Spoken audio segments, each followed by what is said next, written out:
Hello बच्चों, class 11th की physics में इस समय हम सब लोग द्रवों के प्रवाह को पढ़ रहे हैं और चैप्टर कंप्लीट हो चुका है, वो चाहे श्यान द्रव हो चाहे अश्यान द्रव हो। और आज हम सब लोग बर्नौली प्रमेय के आंकिक प्रश्न पढ़ने वाले हैं, वो भी अभ्यास आंकिक प्रश्न बालाजी पब्लिकेशन से। तो आप सभी बच्चों का हमारे अपने प्यारे से यूट्यूब चैनल आदर्श बालाजी सॉल्यूशन पर स्वागत है। तो सबसे पहले हम फार्मूले देखेंगे और फिर इसके बाद आज अभ्यास प्रश्न पढ़ेंगे और इसके बाद जो सेल्फ असेसमेंट यानी आत्मनिरीक्षणात्मक जो प्रश्न है श्यान द्रव के अश्यान द्रव के, वो अगले वीडियो में कंप्लीट करेंगे। तो पिछले वीडियो में हम सब लोगों ने बर्नौली प्रमेय का अनुप्रयोग पढ़ा, जिसमें टॉरिसेली प्रमेय के बारे में पढ़ा था। ठीक है, तो सबसे पहले फार्मूले देखते हैं। फार्मूले 2-4 फार्मूले, ज़्यादा नहीं इस टॉपिक में। सबसे पहले द्रव के प्रवाह की दर होता है, द्रव या तरल के प्रवाह की दर, जिसको हम सब लोग V/T कहते हैं। V होता है आयतन और T होता है समय। एकांक समय में प्रवाहित होने वाले द्रव का आयतन होता है, जो कि होता है A1V1 बराबर A2V2। याद रखिए, यहाँ 2 पॉइंट के लिए ये द्रव प्रवाह की दर है और द्रव प्रवाह की दर जितना पहले पॉइंट के लिए था उतना ही दूसरे पॉइंट के लिए होता है। तो इस चैप्टर को आप लोगों ने नहीं पढ़ा तो ये चीज़ सबसे पहले पढ़ लीजिएगा, ताकि ये टॉपिक न्यूमेरिकल एकदम क्लियर हो जाए। यहाँ पर एरिया का मतलब है A2 और A1 का मतलब एरिया है, और ये एरिया परिच्छेद क्षेत्रफल का है पाई आर स्क्वायर। पहले पॉइंट के लिए है तो A1 बराबर पाई R1 स्क्वायर, दूसरे पॉइंट का एरिया जो A2 है तो A2 बराबर पाई R2 स्क्वायर हो जाएगा। क्लियर बात।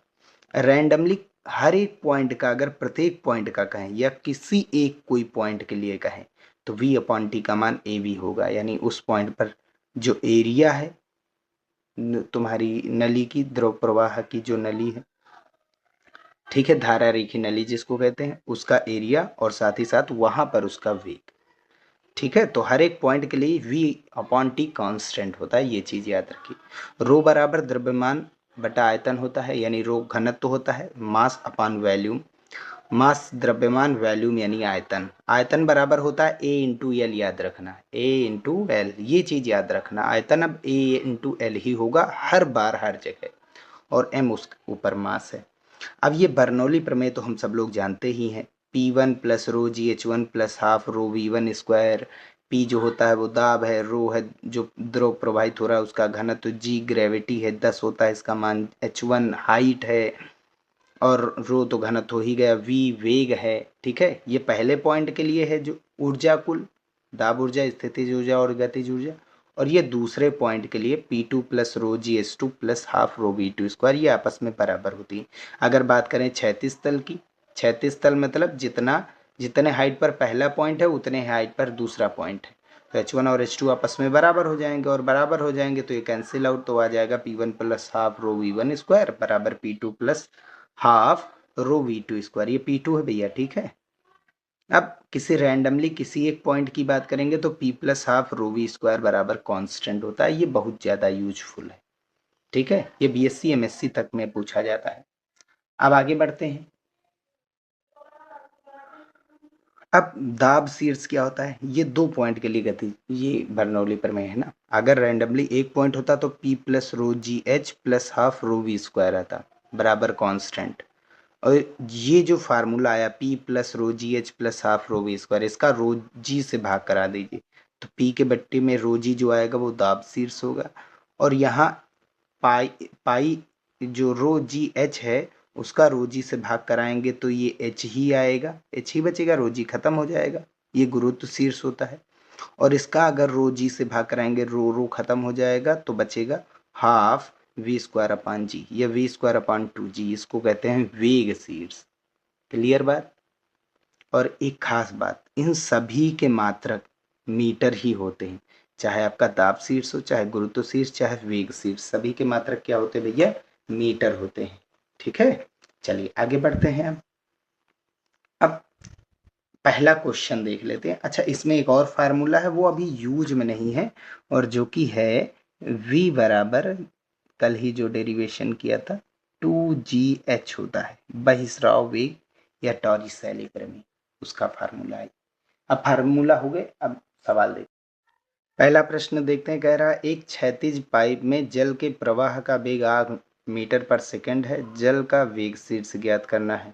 ठीक है, VH निकालना है और G का मान दिया गया V²/2G।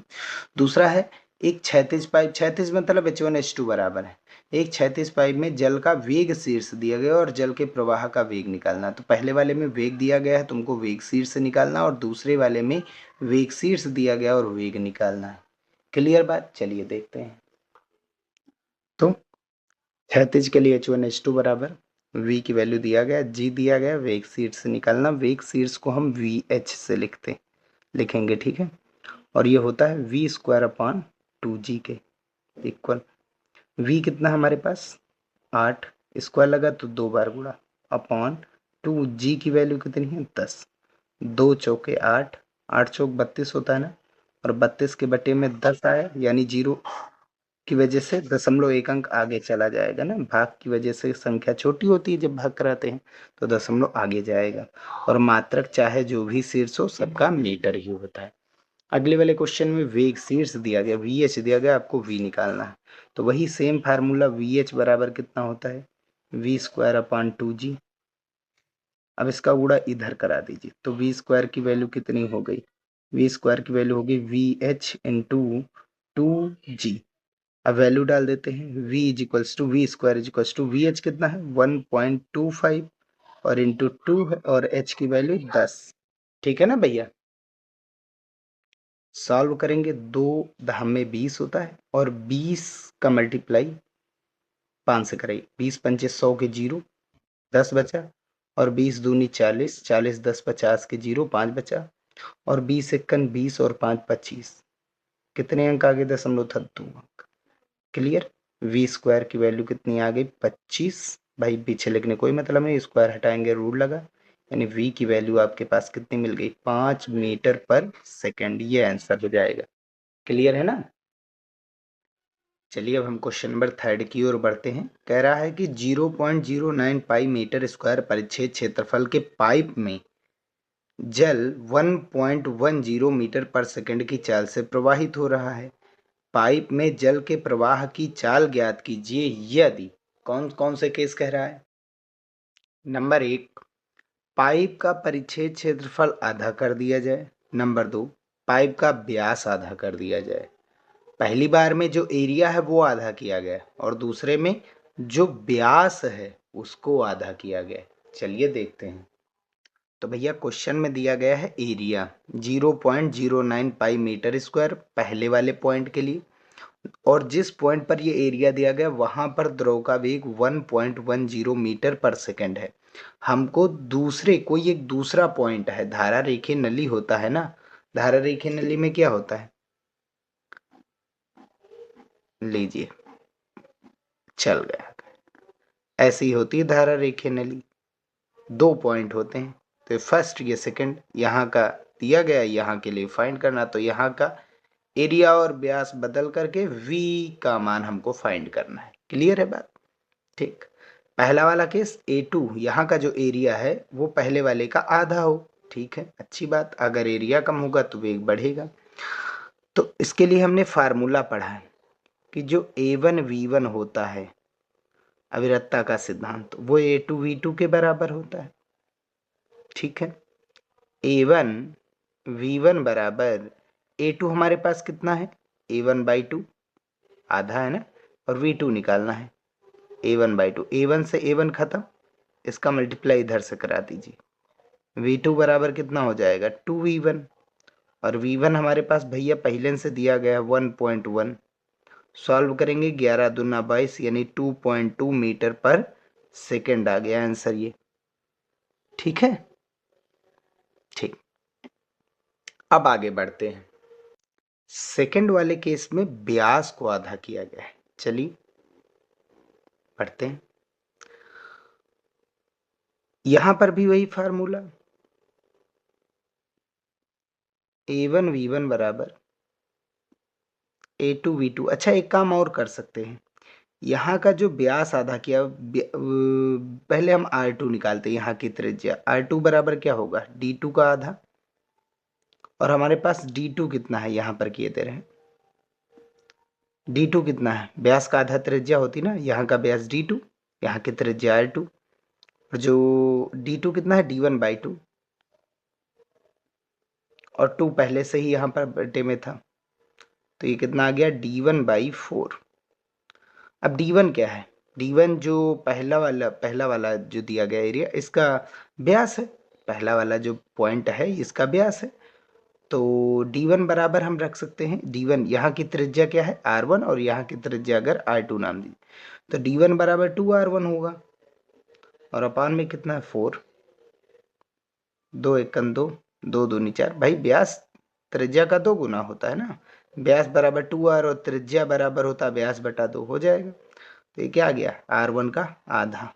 अब अविरतता का सिद्धांत लगा सकते हैं, A1 V1 बराबर A2 V2। तो A1 हमारे पास दिया गया है,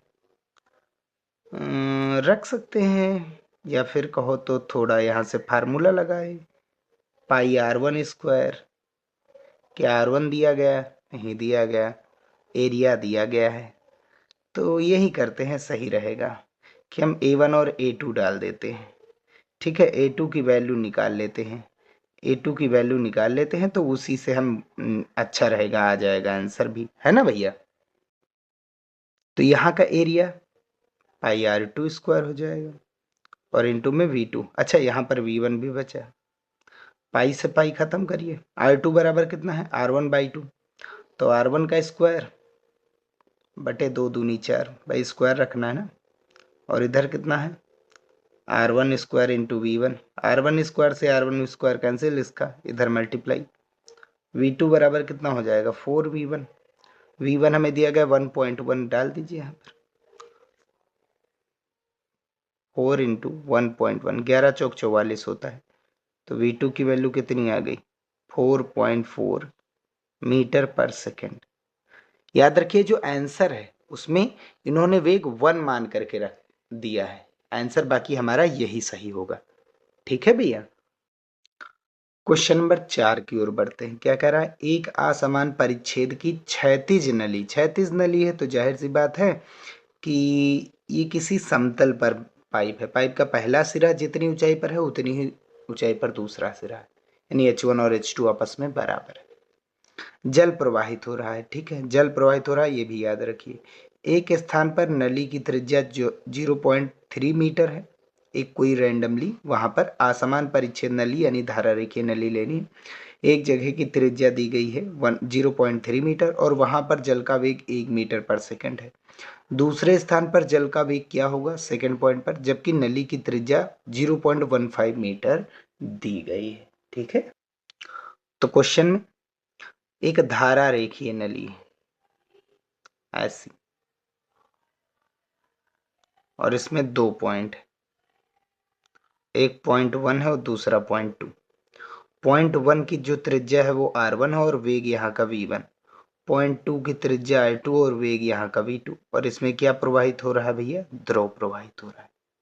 ठीक है भैया, असमान नली भी हो गई, इधर मोटाई ज्यादा इधर मोटाई कम। कम क्यों है, क्योंकि यहाँ की त्रिज्या कम दी गई और यहाँ की त्रिज्या ज्यादा। फार्मूला सेम वही, A1 V1 बराबर A2 V2, अविरतता का सिद्धांत। A1 एरिया, परिच्छेद एरिया क्या होगा, पाई R स्क्वायर, पहली वाली जगह पर एरिया A1 है, और इंटू वेग V1, दूसरे वाले का पाई R2 स्क्वायर इंटू वेग V2, पाई से पाई कैंसिल आउट करिए, वैल्यू डाल दीजिए बस, R1 का स्क्वायर यानी 0.3 और इंटू 0.3 होगा, क्योंकि स्क्वायर लगा 2 बार गुड़ा, इंटू V1, यहाँ का वेग 1 दिया गया, R2 का स्क्वायर यानी 0.15 और इंटू में 0.15, और इंटू वेग यहाँ का कितना है V2।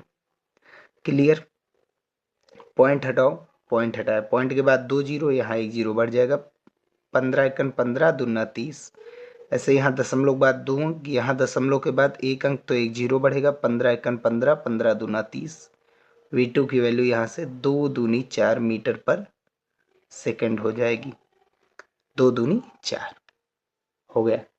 आगे बढ़ते हैं, नेक्स्ट क्वेश्चन है, होज पाइप जिसका आंतरिक व्यास 2.1 सेमी से पानी 1.1 मीटर पर सेकंड की चाल से प्रवाहित हो रहा है।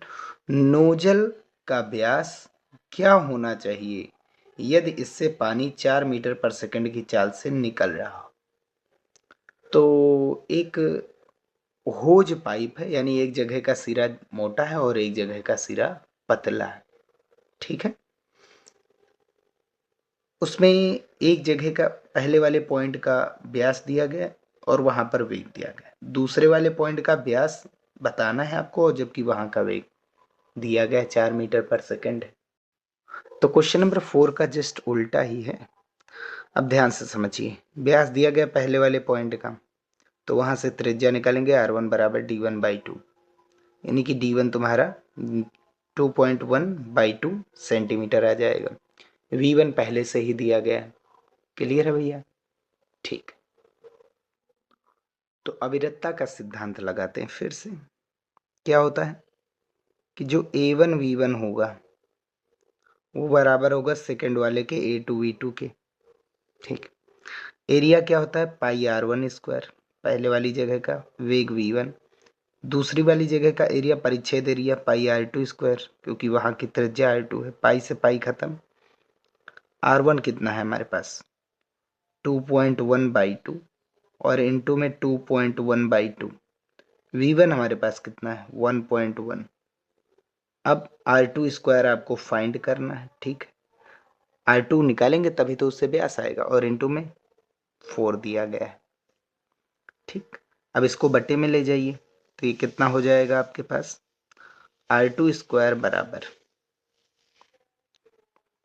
ये बटे में जाएगा तो 2 दूनी 4 और ये 4 बटे में आएगा, 4 चौक 16 और ऊपर कितना है 2.1 इंटू 2.1 और इंटू 1.1, स्क्वायर हटा दीजिए, इधर क्या लग जाएगा अंडर रूट।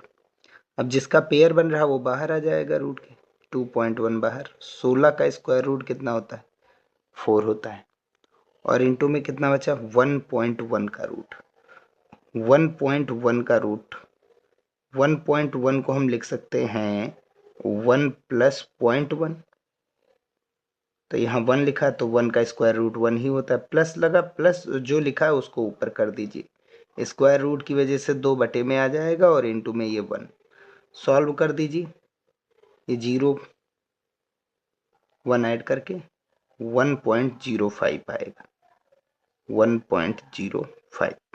याद रखना छोटी संख्या दशमलव संख्या का रूट निकालेंगे तो उसका मान ज्यादा आता है, स्क्वायर करेंगे तो और ज्यादा छोटा हो जाता है, ये चीज याद रखिए। सॉल्व कर लीजिए बस आंसर आ जाएगा। तो 21 पंचे 105 के 5 बचा कितना 10, 21 रेम 0 के 0, अभी भी कितना कैरी बचा 1, 21 एकन 21 और 1 22, 2 अंक यहाँ 1 अंक यहाँ, 3 अंक आगे दशमलव और बटे में कितना है 4, ठीक भैया। अब व्यास आपको निकालना है d2 का मान और जो बराबर होता है 2r2 के, तो 2 इंटू r2 कितना है 2.205/4, तो 2 1 जा 2, 2 2 जा 4 और 2 1 जा 2, 2 1 जा 2, 2 1 जा 2, 2 0 0 और यहाँ पर एक जीरो बढ़ा ही सकते हैं, तो कितना बचेगा ये 25 और दशमलव बीच में लगा, तो 1.1 लगभग लगभग मीटर पर, हाँ रुक जाइए सेंटीमीटर, क्योंकि पहला व्यास आपका सेमी में है तो दूसरा व्यास भी सेमी में आएगा, क्योंकि मात्रक तो हमने व्यास वालों का तो चेंज किया नहीं, बस केवल वेग वालों का आपस में कैंसिल और व्यास वाले का बच जाएगा। 6 नंबर क्वेश्चन में क्या कह रहा है कि असमान पर अनुप्रस्थ काट क्षेत्रफल वाले क्षैतिज पाइप, यानी हाइट बराबर है दोनों तरफ से, में एक सिरे पर जल 0.6 मीटर पर सेकंड के वेग से प्रवेश करता है तथा दूसरे सिरे से 0.8 मीटर पर सेकंड के वेग से बाहर निकलता है, यानी इधर वाला पतला उधर वाला मोटा है, ठीक है। दूसरा सिरा रुकिए, दूसरा सिरा जो है वो पतला होगा तभी तो वेग ज्यादा है और पहला सिरा मोटा है तभी तो वेग कम है। यदि पहले सिरे पर दाब 600 न्यूटन पर मीटर स्क्वायर हो तो दूसरे सिरे पर दाब ज्ञात कीजिए। बर्नौली प्रमेय लगेगा, क्षैतिज पाइप दिया गया है, ये चीज देखिए। तो बर्नौली प्रमेय होता क्या है, 2 पॉइंट की बात कर रहे हैं, P1 plus half rho V1 square बराबर P2 plus half rho V2 square, जब 2 पॉइंट हो। और क्षैतिज की बात कर रहा है तो H1H2 बराबर, और वो कैंसिल आउट हो जाएगा रो GH1 से रो GH2, क्योंकि हाइट बराबर है। अब P2 हमको फाइंड करना सेकेंड पॉइंट का, फर्स्ट का तो दिया गया है। अच्छा, प्रवाहित क्या हो रहा था, जल प्रवाहित हो रहा था, तो घनत्व किसका लिया जाएगा, जल का, और जल का घनत्व 10⁻³ किग्रा प्रति मीटर क्यूब होता ही है। ये तो हम कई बार पढ़ चुके हैं, सेकेंड चैप्टर से स्टार्ट है। P1 डालिए, कितना है 1600 प्लस हाफ रो कितना है 10⁻³ V1 कितना आपके पास 0.6 बराबर P2 फाइंड करना है प्लस हाफ रो कितना है 10⁻³ और इंटू में V2 का स्क्वायर कितना है 0.8। सॉल्व करिए, 2 एकम 2, 2 तिया 6, 2 एकम 2, 2 चौके 8, यानी 0.4 और ये 0.3। क्लियर है। यहाँ से कितना बचा, ये 1600 प्लस 10⁻³ मतलब 1000 और गुणा में कितना है 0.3 बचा। P2 फाइंड करना है, 10⁻³ मतलब 1000 और गुणा में कितना है 0.4, दशमलव से एक जीरो खत्म, दशमलव से एक जीरो खत्म, ये 300 बचा, ये 400 बचा, इधर ले आएंगे 400, तो 100 का 3 से गुणा 300 में 1600 जोड़ेंगे तो 1900, और ये 4 एकम 400 इधर लाएंगे तो माइनस, और किसकी वैल्यू बच गई P2, जो कि कितनी आएगी 1500 पास्कल, जिसको न्यूटन पर मीटर स्क्वायर भी कहते हैं। यानी सेकंड वाले सिरे पर दाब लगभग कितना आएगा 1500 न्यूटन पर मीटर स्क्वायर। एक गलती हो गई भैया कि यहाँ पर स्क्वायर लगा है, यानी कि 0.6 का भी मल्टीप्लाई बाकी है, स्क्वायर लगा है यानी कि 0.8 का मल्टीप्लाई अभी बाकी है। 0.8 यहाँ पर बचा और यहाँ पर इनटू में बचा 0.6, एक दशमलव से एक जीरो और यहाँ के दशमलव से एक जीरो और। अब 6 त्रिक 18 का 10 से गुणा कराएंगे तो 180 होता है, और इसमें जोड़ेंगे तो कितना आएगा, ये लाइन देख लीजिए, स्क्वायर था ना, तो ये 1600 और प्लस का ये 6 त्रिक 18 का 10 से गुणा 180 और माइनस का 8 चौक 32, दहा में 320 इधर आएगा तो माइनस, और बराबर में P2 सॉल्व कर लीजिए तो 1460 पास्कल, जिसको न्यूटन पर मीटर स्क्वायर भी बोला जाता है, आंसर आ जाएगा। भाई ये कितना हो गया 1780, घटा दीजिए 320, पहले 300 घटाइए तो 1400 बचेंगे, अब 20 घटा दीजिए 80 से तो कितना बचेगा 60, हो गया आंसर। ठीक है। क्वेश्चन नंबर 7 क्या कह रहा है, एक असमान परिच्छेद के क्षैतिज पाइप में पानी बह रहा है, क्षैतिज पाइप यानी H1H2 बराबर है। ठीक, आगे पाइप में जिस स्थान पर वेग जल का वेग 0.4 मीटर पर सेकंड है, वहां दाब पारे के 0.1 मीटर स्तंभ के बराबर है। यानी कि बैरोमीटर हमने पढ़ा था, बैरोमीटर में 0.1 मीटर के स्तंभ का जो दाब आएगा उसी के दाब के बराबर यहाँ पर जहाँ पर वेग 0.4 मीटर पर सेकंड है उसके दाब के बराबर आएगा। यानी 0.4 मीटर पर सेकंड का जो वेग है, इस जगह पर जो दाब आएगा वो 0.1 मीटर पारी की ऊंचाई के बराबर आएगा। यानी यहाँ पर जो 0.1 मीटर दिया गया ये ऊंचाई है, ठीक है, और रो GH लगा देंगे यहाँ पर पारे के लिए। फिर आगे, किसी अन्य स्थान पर जहां जल का वेग 0.5 मीटर पर सेकंड है, दाब का मान क्या होगा? जल का घनत्व दिया गया और पारे का घनत्व भी दिया गया है। तो ये क्वेश्चन नंबर जो हमारा तरल स्थैतिकी चैप्टर था, तरल दाब, वहां से रिलेट करके बताया गया। चलिए देखते हैं। सबसे पहली चीज, हाइट सेम है, वेग दिया गया है एक जगह का, यानी कि ये हमारा v1 हो गया। और यहाँ का जो दाब है वो कितना होगा? रो जी एच तो होगा ही होगा, ठीक है। और जहां पर जो h है वो कितनी ऊंचाई का है भैया? वो है 0.1 मीटर के लिए। इसको ऐसे भी लिखा जाता है 0.1 मीटर एच जी, जैसे mmHg लिखा जाता है वैसे ही, ठीक है। तो यहाँ का ये दाब। अब दूसरी जगह का ये वेग दिया गया, वहां का दाब निकालना। भरा गया है, पारा भरा है। फार्मूला वही सेम जो पिछला भी लगाया, हाइट सेम है ना, तो P1 plus half rho V1 square बराबर P2 plus half rho V2 square हो जाएगा। चलिए बढ़ते आगे फिर। तो P1 हमारे पास दिया गया, हाँ दिया गया, ये P1 रो जी H1 है, rho g h plus half rho V1 square बराबर P2 हमको फाइंड करना है plus half rho V2 square. Value डाल दीजिए, पारा है ना, तो पारे का मतलब 13.6। अच्छा, प्रवाहित क्या हो रहा है? जल बह रहा है। याद रखिए ये पारे का घनत्व है, बाकी सब जल का घनत्व। भैया नली में जो है वो पारा प्रवाहित नहीं है, वहां जल प्रवाहित हो रहा है। नली में H2O जल प्रवाहित हो रहा है।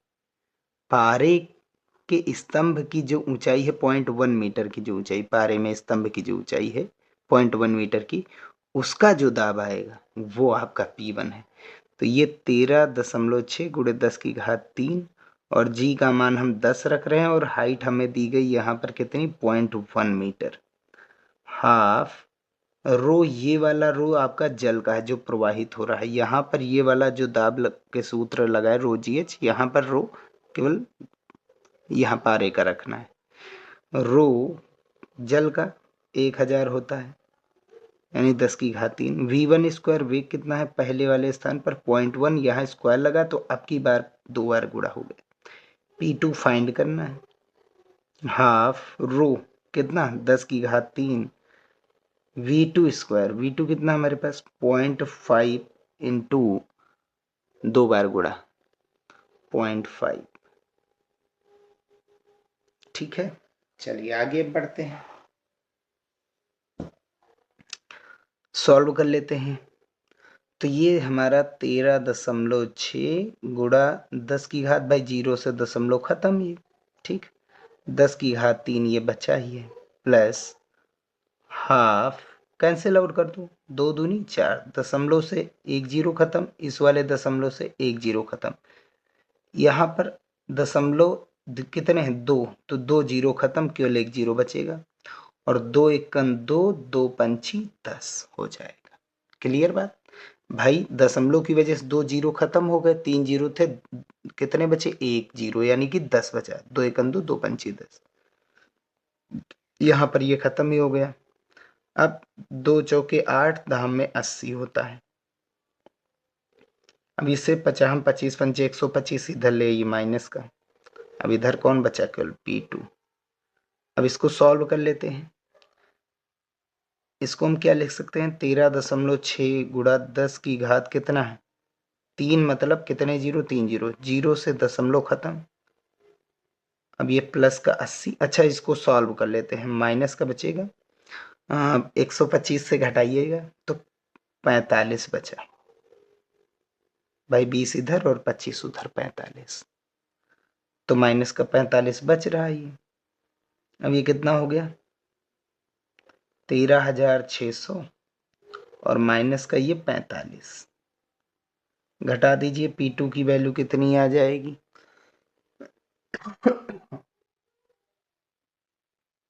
घटाइए, यहाँ से 5 गया 5 बचा, और यहाँ पर आपका रखना क्या है, 9 बचा, 9 में से 4 गया 5 बचेगा, यहाँ पर 5 बचा ही था, और यहाँ पर 13 पास्कल, ये दाब आ गया।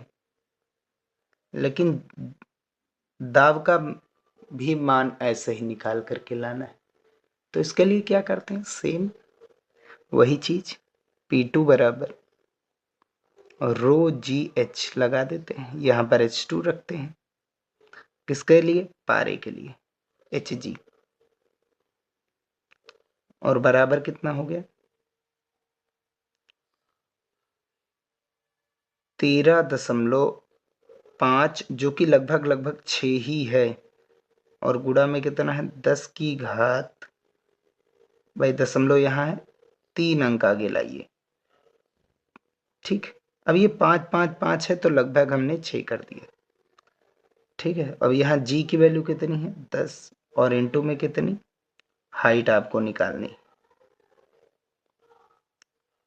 सॉरी माफ कीजिए, हमने थोड़ा सा गलत कर दिया है, अब ठीक है, ये वैल्यू यहाँ पर डालनी थी, P2 की वैल्यू, ठीक है, इसके फॉर्म में। अब रो की वैल्यू कितनी, पारे के लिए 13.6 गुणा 10 की घात 3, और जी की वैल्यू हम 10 रख रहे हैं, और H2 बराबर 13.6 गुणा 10 की घात 3, ये कैंसिल आउट इससे हो गया।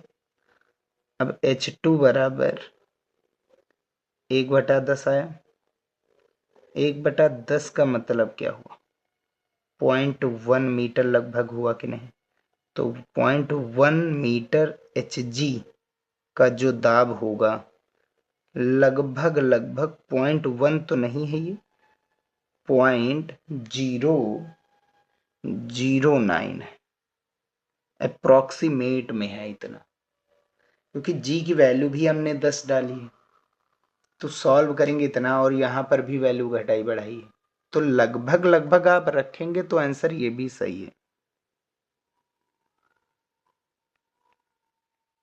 ठीक है। तो इतनी स्तंभ की जो ऊंचाई का दाब आएगा, वो दरअसल आपका इतने पास्कल होगा। अरे लगभग 13,600 ही तो है, बस 5 कम है, नहीं सॉरी माफ कीजिए, 45 कम है, ठीक है। बस इतना हमारा आंसर हो जाएगा, और यहीं पर ये वीडियो भी हम समाप्त कर रहे हैं। नेक्स्ट वीडियो में हम सब लोग इसके जो है सेल्फ असेसमेंट क्वेश्चन को सॉल्व करेंगे, पहले सियानता के, फिर सियान के, यानी बर्नौली प्रमेय के, ठीक है।